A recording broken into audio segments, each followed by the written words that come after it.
I love this. This is like 5, 4, 3, 2, 1, right? All set.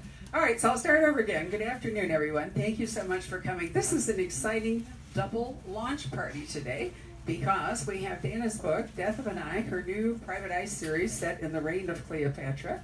And then Laurie King and Leslie Klinger are presenting us For the Sake of the Game, which is the fourth in their wonderful Sherlock Holmes. Are they collections or more technically anthologies, Les? You're the pedant in this group, so what are they? An anthology, right? Of writers writing in the canon of Sherlock Holmes, but not necessarily in the time of Sherlock Holmes. Because Dana, remind me, what was yours? I was honored to be asked by Les and Laurie to contribute a story to the very first of these anthologies, and I have to say I'm not a very enthusiastic short story reader or writer, but I loved writing this story, and it turned out to be the story unfolded on a blog, and I was wrestling with it, trying to figure out who all the people were, and the analogs in the Kate Shugak story as compared to the original characters in the Sherlock Holmes series. But when I discovered that the commenters to the blog posts were the Baker Street originals, or regulars. Oh, I thought that was the coolest thing ever. I felt so smart. I was so proud, and obviously still am very, very proud. That's a book should never go out of print. Very true. All right, now, one other oddity to mention here. Dana has brought some giveaways. Now, I love this. You probably will have trouble seeing this, but we have 3 collectible books. There's... This is what it's supposed to look like, okay? Guilt, the publisher went all out on this. Actually has the title and the name of the author on it. Okay? Yeah, which is very important. So, there are 3 books. They ran out of gilding, and so the entire cover says, "Outstanding." So these are collector's items, because collector's items are the mistakes. It's the upside down postage stamp, it's the whole bit. So we have 3 of them for sale for a modest extra price today, because we're a bookstore, right? So anyway, if 3 of you are interested, they're $40, and I will discuss it with you at the end of the day. But I thought it was really fun. Her publisher in panic asked us if we would review and see if all the books were like that. And happily for him, they weren't. So apparently they just ran out of gilding at the press at the very end. Julie, who, you don't often see her because she's working behind the scenes, but she's the one who unpacked them and discovered the first 8, and while I was signing them this afternoon before I came in here, I found a 9th. And since I said 3, you will ask what happened to the other ones. Don't ask. Dana gave them to her Dana Maniacs. And I gave one to Dana. So there we are. All right, so let's go back and talk about Cleopatra, because you actually have thought about this series. You and I have been doing this together for a long time, talking about Cleopatra. It was a book by another writer that mostly captured your attention, right? What originally, I've always been interested in Cleopatra. Who isn't? She's, legendary in Western literature. Shakespeare. But along about the same time that Alaska Airlines started flying direct from Anchorage to Chicago, and I was trying to, think of a reason to go ahead and take one of these flights because I'd never been to Chicago. There was a Cleopatra exhibit, and it went 3 places. It went London. It was put on by the British Museum. It went to London. It went to Rome, and it went to the Field Museum in Chicago. So good enough. I got on the plane and went and had, was introduced to Garrett's popcorn. Those of you who don't know about Garrett's popcorn, you are the poorer for it, believe me. Chicago style, all the way. But we went to the Cleopatra exhibit, and it was amazing to me, the revisionist history that was going on with her. And beginning basically, right after her death, because the people who write contemporaneously about her were all historians under the patronage of Augustus Caesar, who had a vested interest in portraying her one particular way. So I found that to be very interesting. It was a really well curated exhibit. But that I thought about it off and on after that, and I started reading a little bit about Cleopatra, but I didn't really have the idea to write a series myself. And then, about whenever it was published, the year it was published, Stacy Schiff wrote a biography of Cleopatra, and I made my book club read it. And it was a revelation. It was the exhibit, on steroids. It was phenomenal. I mean, just here's like one little factoid for you. As much as 1/3 of Ptolemaic Egypt, we're talking the businesses, the structure, the capital of the country was in women's hands. Yeah, I mean, it was totally different across the Mediterranean in Rome, where the women were allowed to weave, maybe, along with popping out babies, and that was about it. So there were many other wonderful things. And so then I really started looking into Cleopatra, and I thinking to myself, well, maybe I could write a book about this. And eventually I did. Right. And now, the crucial part to say is that Cleopatra is actually not the private eye, or in fact, the sleuth in this book at all. She is very pregnant by Julius Caesar, and waiting for this discomfort to pass, so to speak. And Still very much a queen. yes, right. But anyway, so she has. I don't assume that the Eye of Horus is an actual historical figure you can. No, made that right up. Not so. So she has. It's the Eye of Isis. I'm sorry. Yeah, I'm still in cookies. Whatever. Anyway, the Eye of Isis, and this is a woman that does various sort of secret agent, private eye sorts of things for Cleopatra. There's the literary conceit that I have dreamed up is there's only been 300 years of Ptolemies. Cleopatra's the last Ptolemaic queen, which we don't know in the context of this book, but and I haven't decided yet whether the Eye of Isis was brought on as the king and queen or king or queen's fixer with Ptolemy Soter I or with the next Ptolemy. I haven't decided yet. But every ruler, every CEO, every leader of any large organization of any kind always has a fixer. Always. There's always a fixer. I mean, that's just a fact. You didn't have to make that up.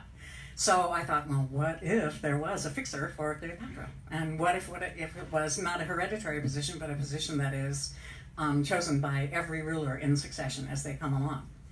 And the way this book starts is the current holder of the office is murdered.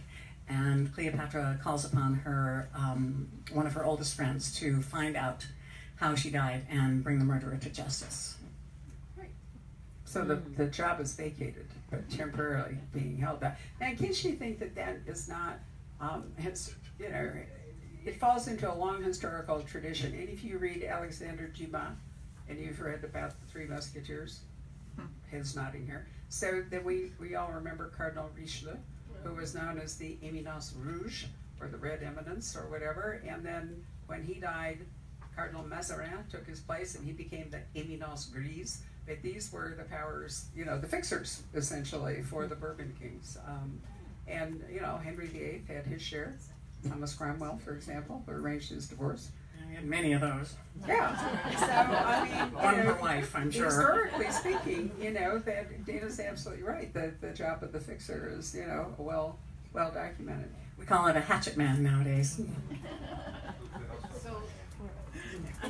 Well, it certainly could apply to Henry VIII, except they use swords most of the time. Is the setting of this book after the Battle of the Nile when Yes. her first brother was killed? So has the second brother been killed yet? No. No. We don't know that that's going to happen yet. Let me, yes, it is a series. That's. It's hard to avoid spoilers, isn't it? What we all know. You can actually Google it, but. There was a fan left a comment on Stabenow.com. And when I first posted about writing this series, and she got all excited, and she said, she said, they think that they found a tune that may belong to Cleopatra. Do you think it's hers? And I wrote back and I said, she's not dead yet! Let's not rush it, right? And see how it goes, right? Well, I mean, it's certainly true that history is written by the winners. Richard III, written by, well, let's face it, it's very much a Tudor document, what happened, the Shakespeare play anyway, of Richard III, which is why there's a whole group of people called Ricardians who claim that he wasn't that kind of a villain, and Josephine Tay's wonderful book, A Daughter of Time, for those of you who've read it, is speaking up for the other side. Right. So. And in fact, I begin this novel with the quote from The Daughter of Time. Yes. Honestly, I think all historians are mad. Yes, that was a nice segue, wasn't it? Yeah, did that really well. So anyway, what is the name of Cleopatra's childhood friend? Because Teta Sherry. and you actually call her in the Sherry. Sherry in the book, right? She calls the queen when they are alone, never when they're in company, Patty. Right.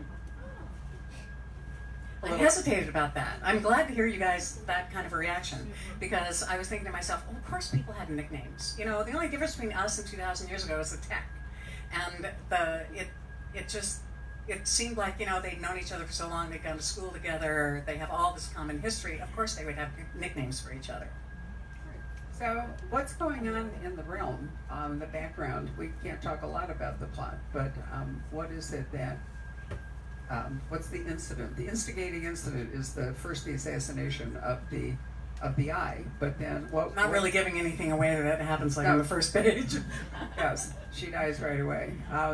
But anyway, what's going on in the realm that is making Cleo think that bad stuff is happening? Well, she has a brother living on the other side of the city in his own palace, and Caesar has insisted that they co-rule, because that is the tradition in the Ptolemaic tradition, is that a brother and a sister sit on the throne together. And they hate each other's guts. All of the other kids hated Cleopatra. That's one of the things that seems to have come down in the through the history, is that I have seen that multiple times in various biographies of her. And so there has to be a reason that they hate her, which I'm not going to give away. I think I'm going to let people. Carolyn already knows, because I told her when we found Uncle Neb's Beard's Pearl at the Metropolitan Museum in New York City. But they wanted to, God, you know, the Ptolemies are basically, it's like the manifestation on earth of all the plays of Aristophanes and Sophocles and Euripides. They were all just like slaughtering each other right, left, and center, and deposing each other right, left, and center. And that certainly followed through with what is going on now. But because Caesar is the power in the Mediterranean, the Romans are the power in the Mediterranean, and he cannot, due to politics back in Rome, there's no way he can just take Egypt as his fiefdom. That would get him slaughtered even sooner than it did. So he has to leave at least the facsimile of what is a traditional ruling body behind him when he leaves. And he's pretty much already got Cleopatra tied to his tail, he thinks. And then he has, you know, Ptolemy, 14, snotty little brat, like 12, he's like 12 or 13 years old. I mean, Cleopatra's only 18, you know, at the time. So, and he's, you know, leaving this behind as he goes off to clean, I forget what his name is, in Parthia's clock, who is rebelling. Well, people matured early and died young, a great deal of the time. So her age, I mean, she wasn't very old when she died. What, 40, roughly? Yeah, all the way around. It's very hard even to find her birth date. You know, you can find when she died. They've even actually got the actual day. And the same thing with Caesar. I don't think they had his birthday either. Right. So, a great preparation for reading this would be to go back and watch I, Claudius, for those of you who never did that. And if you do, you will see that the portrait of Augustus and his wife would explain a great deal about why Cleopatra has been written up the way she has been, because Augustus, you know, didn't want anyone to question his rule or his authority and so forth. He was the first emperor of Rome. So timing is everything, you know. Cleopatra was in the wrong moment in a lot of ways, but in the right moment maybe in other ways, and maybe she wouldn't have lasted to 40 anyway if she'd had multiple babies or something. You know, you never really know that for sure.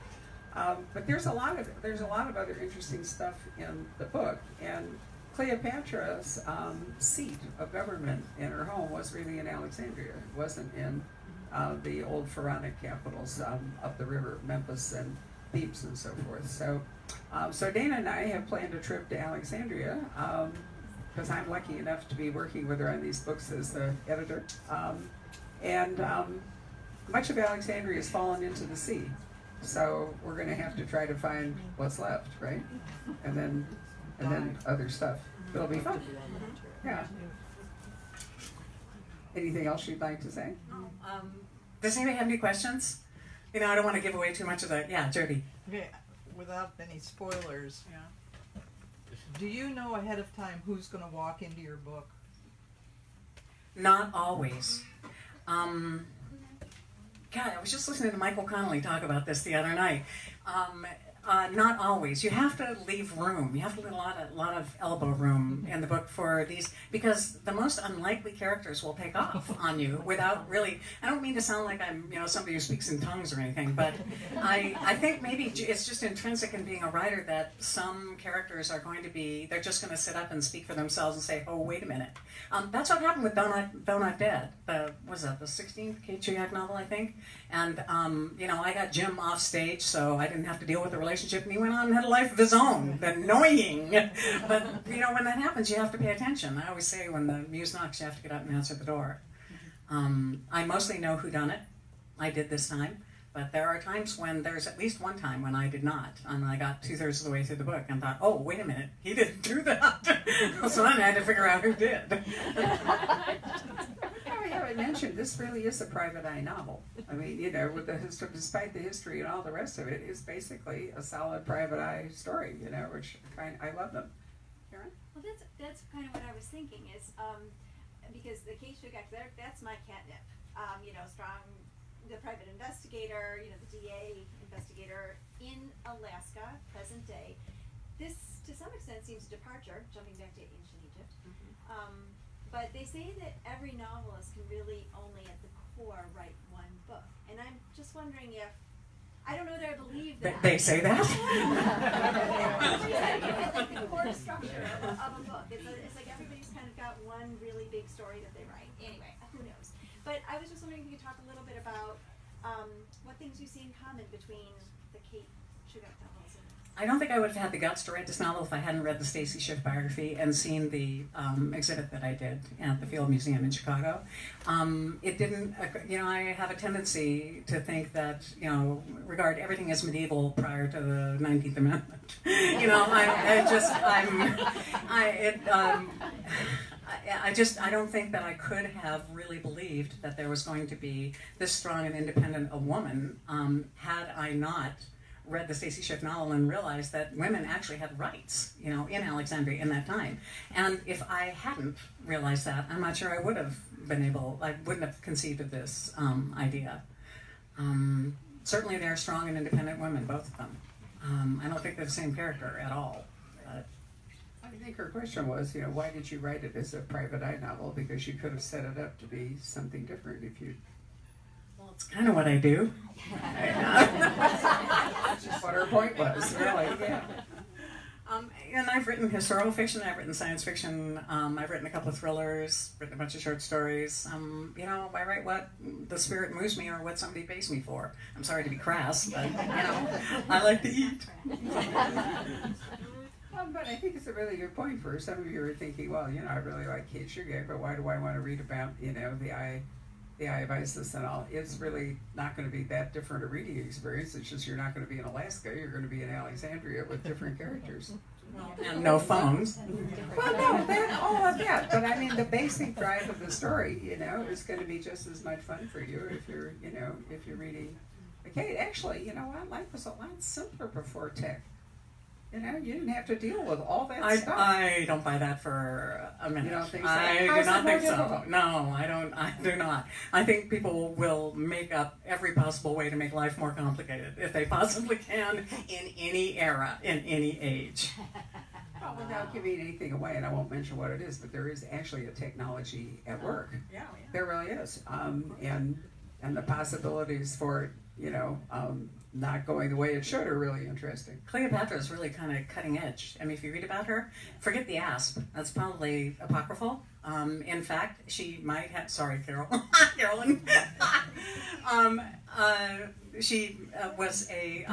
At least a couple of biographers that I've read said that she was a skilled chemist, and that she very probably made the poison that she then took to avoid marching in, Caesar's, Augustus Caesar's triumph back in Rome. She wasn't going to be doing that. No, that was a horrible spectacle. And so I've decided that, even her worst detractors talk about how intelligent she was. She spoke at minimum 7 languages, and that doesn't even include Latin. She was the only Ptolemy who ever bothered to learn to speak Egyptian. Because remember, the Ptolemies were Greeks.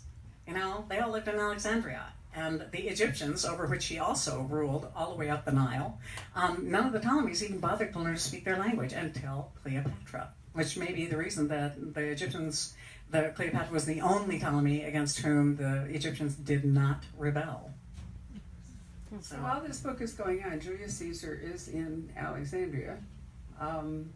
What stage are we in? Because in the timeline, what's happening with him? He's going back to deal with. There's a rebellion in Parthia, so he's heading off to settle that guy's hash. It's the son or grandson, I can't remember, of Mithridates.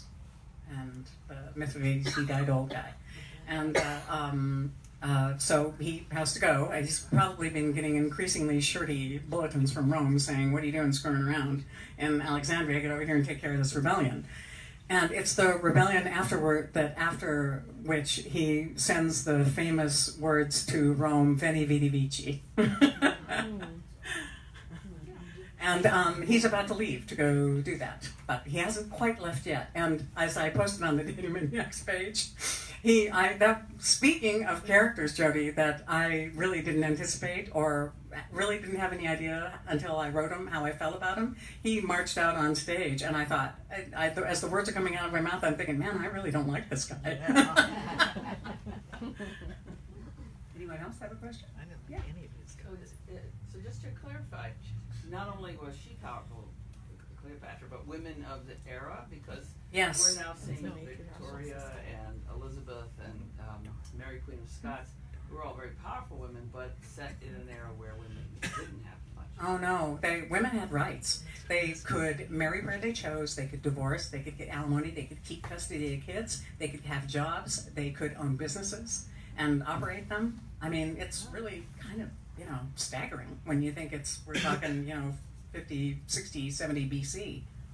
True. Unfortunately, there's not a huge amount left of Alexandria. When my husband and I were in London 2.5 years ago, the British Museum had a fabulous exhibit, and it was underwater Alexandria, where they have actually sent cameras and divers down because most of it fell into the Mediterranean. And the great library that the eruption of Vesuvius destroyed. Was it? Or what? No, it wasn't. No, it was an earthquake. Was it an earthquake that Yeah. did in the library? Yeah. Now there's some hulking great new Library of Alexandria, but it's not the old one. And you have to remember that the library was probably mostly scrolls rather than actual codices, the kind of thing we think of today. So maybe some of them. And it was burned twice. Right. Caesar accidentally burned it when he set his ships on fire.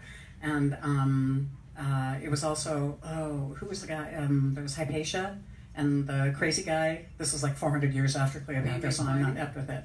Pliny the Elder, who. No, it wasn't him. It was even later than that. And it burned it again. But what was left after that, I think, sunk with the rest of Alexandria and the. And the great lighthouse, the great Pharos, is no more today. I think there might be. Any of you read Stephen Saylor?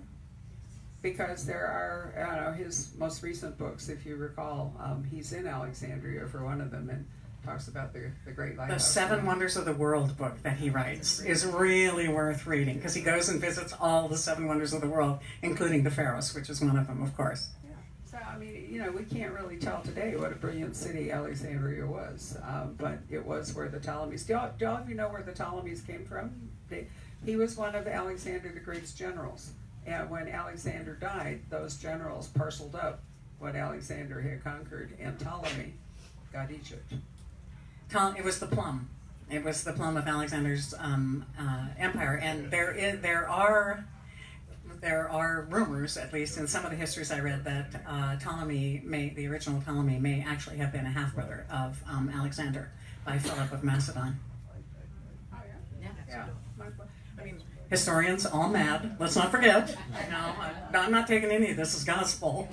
And I'm really reaching, I mean, obviously I haven't done my homework here, but isn't Ptolemy the guy, I mean, Alexander is the guy that founded Alexandria, Oh, yeah. right? Yes. So the city. Ptolemy was his general. Yes. Right, no, but Alexander himself Mhm. built the city, so to speak. It You know, wasn't. do you know how wasn't he- Sorry? He also built a lot of Alexandrias. He had a very high opinion. Well, he did. Well, that's true, but the one in Egypt, it wasn't a pharaonic city, was my point, you know, so. And he used seeds to lay out the city. He actually used a bag of seeds to lay out the walls of Alexandria. You should read about it. It's a great story. I was trying to incorporate it into this book, but I haven't managed to. Maybe later.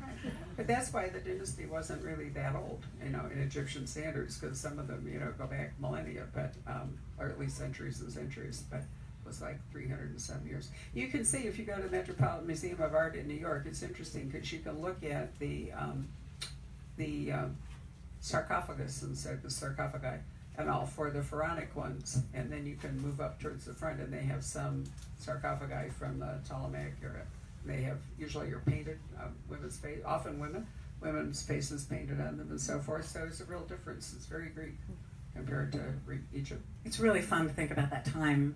The more you get into it, because you have the pharaonic, the pharaohs, right? They go back 4,000 years. The Egyptians have this storied history. I mean, that goes back forever. They don't have anything to apologize for in their line.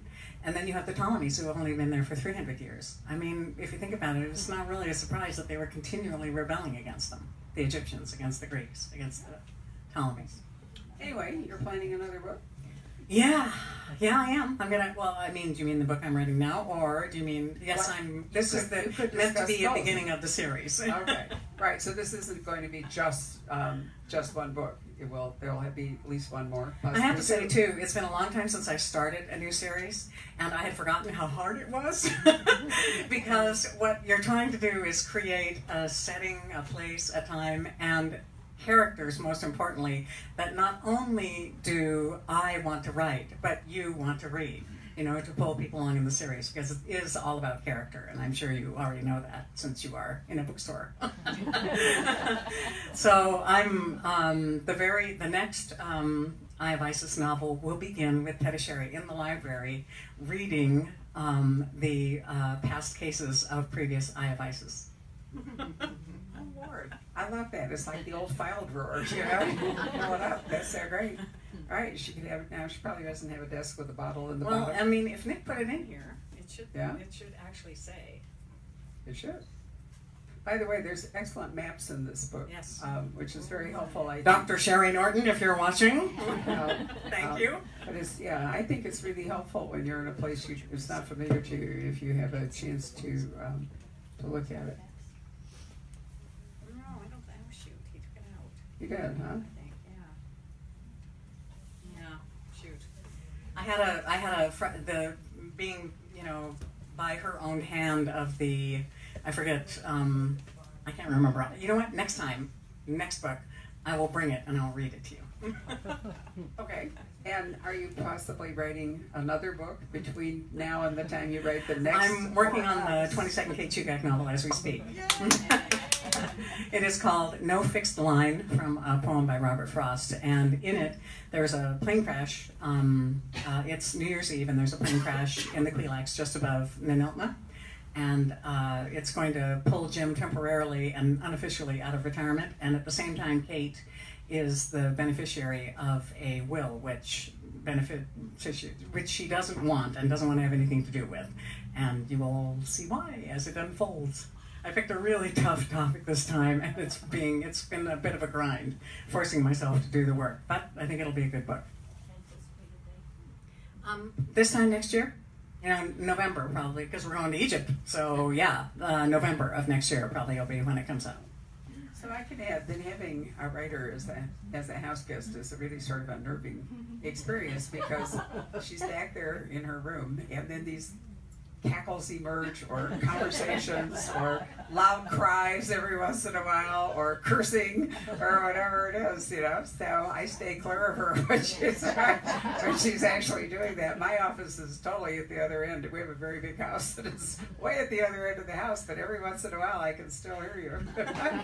The dogs try to keep her company, which is very nice. So tell me this, would you like to give away your stuff now? All right. Sure. So the way we usually do this is those of you who bought a copy of a book today should have a numbered ticket there. And and Susan is bringing up the three okay cookies. That's the final prize, right? All right. So what we have to give away is a beautiful mug, and then we have, describe these. Wrist guards. I kind of went overboard on these guys. I found somebody, a River City saddlery in Homer, and I thought, you know what, the wrist guards that Apollodorus is wearing, they're Clue, and I thought, I'm just going to go for it. So I took the section of the book to Jenny at River City Saddlery and said, can you make these? And she said, sure, and 2 months later, she had them. She laced them up and everything. That is the two-headed eagle of Thrace. Taken from a coin, which is at the time. an important clue to some of what goes on in the book, and actually led to one of Dana's and my more spirited editorial discussions, which I won't reveal to you. But it's very cool, right? And then you've got. And then I have a little Eye of Horus. Actually, it's an Eye of Ra, the way it's facing. Key fob from the Metropolitan Museum, and then I have three. They're called evil eyes or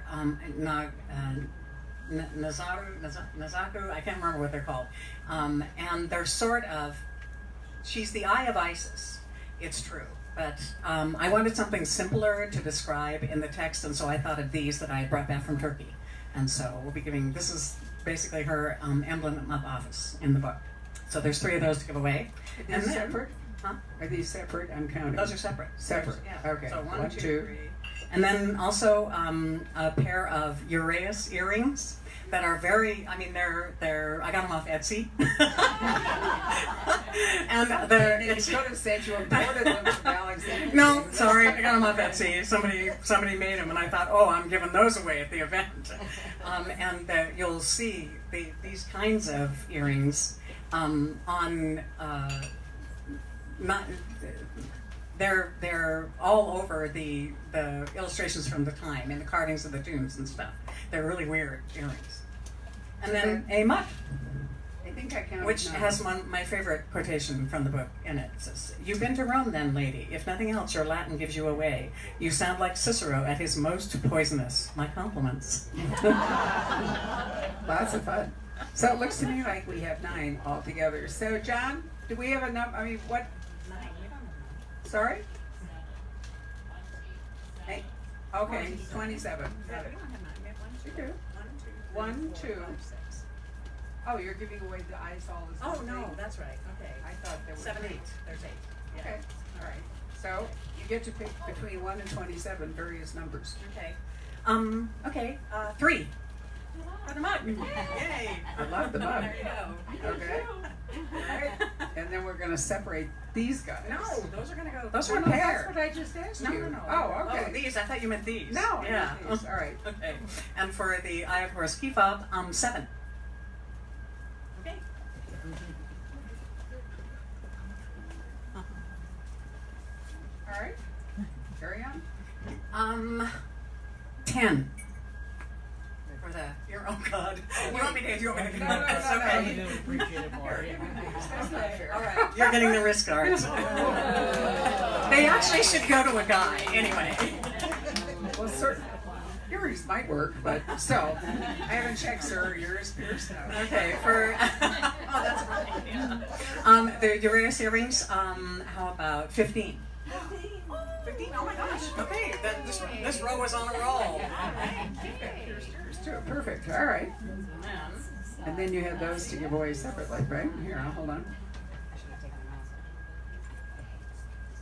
I love doing the giveaway thing, guys. I mean, it's really fun for me to look for stuff that will match the book that I'm currently writing.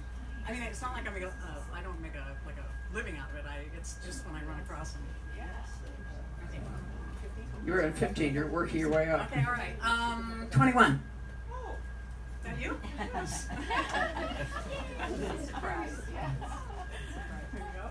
Thank you. You're welcome. 25. You have to be They here. left. 25 left. No. How 19. sorry. Oh, that's me. Is that, oh, excellent. You're welcome. And this one. There's one more. Oh, you got one more. Yeah, All right. 27. Last one. Okay.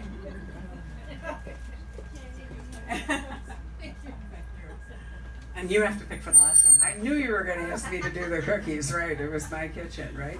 How about 13?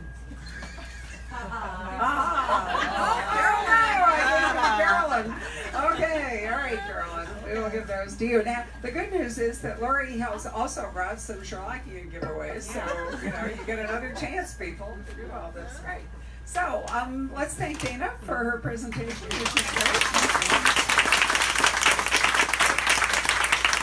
And now would be a time to make a little break for the tea over there and the cookies and all. Why don't you give us like till 2:45 or quarter to 3, and we'll reset and we'll talk to Lori and Les.